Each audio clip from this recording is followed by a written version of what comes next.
భారత star wrestler Vinesh Phogat అప్పీలపై మరోసారి court of arbitration for sports తీర్పును వాయిదా వేసింది. ఆగస్టు 16న తీర్పు వెల్లడిస్తామని కాస్ తెలిపింది. వినేష్ అప్పీలుపై ఇప్పటికే విచారణ పూర్తయింది. ముందుగా ఆగస్టు 10న తీర్పిస్తారని అనుకున్నప్పటికీ ఆగస్టు 13కి వాయిదా వేశారు. శుక్రవారం అయినా తీర్పు వస్తుందని ఉత్కంఠగా ఎదురుచూస్తున్న క్రమంలో తీర్పు వాయిదా వేయడంతో వినేష్ అభిమానులకు మరోసారి నిరాశ ఎదురైంది. వినేష్ ఫోగట్కు అసలు రజత పథకం ఇస్తారా లేదా అనే సస్పెన్స్ కంటిన్యూ అవుతుంది. తీర్పు ఆలస్యం అవుతుండటంతో సోషల్ మీడియాలో ఈ అంశంపై ట్రోలింగ్ మొదలైంది. తీర్పు ఎందుకు వాయిదా పడుతుందో అర్థం కావడం లేదంటూ నెటిజన్లు కామెంట్లు పెడుతున్నారు. పారిస్ ఒలింపిక్స్ రెజ్లింగ్ ఫ్రీస్టైల్ 50 కేజీల విభాగంలో 100 గ్రాముల అదనంగా బరువు ఉందని వినేష్పై ఐఓసీ అనర్హత వేటు వేసింది. ఫైనల్కు ముందు ఇలా జరగడంతో తీవ్ర భావోద్వేగానికి గురైన వినేష్ తన రెజ్లింగ్ కెరియర్కు గుడ్ బై చెప్పేసింది. రెజ్లింగ్ సమైక్య అంతర్జాతీయ ఒలింపిక్ సంఘం అనర్హత వేటు విధించిన వెంటనే వినేష్ ఫోగట్ తన లీగల్ టీం అప్పీలు దాఖలు చేసింది.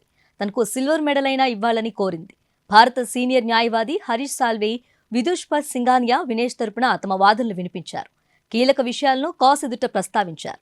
వాదనలు విన్న కాస్ తన నిర్ణయాన్ని ఇప్పటికే 3 సార్లు పొడిగించడం గమనార్హం. దీంతో కొందరు నెటిజన్లు కాస్ తీర్పును ట్రోల్ చేస్తున్నారు. పారిస్ ఒలింపిక్స్ లోనే కాదు వినేష్కి ఇలా షాక్ తగలటం ఇది 3వసారి. నిజానికి ఇంతకు ముందు కూడా 2 సార్లు షాక్ కి గురైంది భారత రెజ్లర్. 2016 రియో గేమ్స్ లో వినేష్ ఒలింపిక్ అరంగేట్రం చేసింది.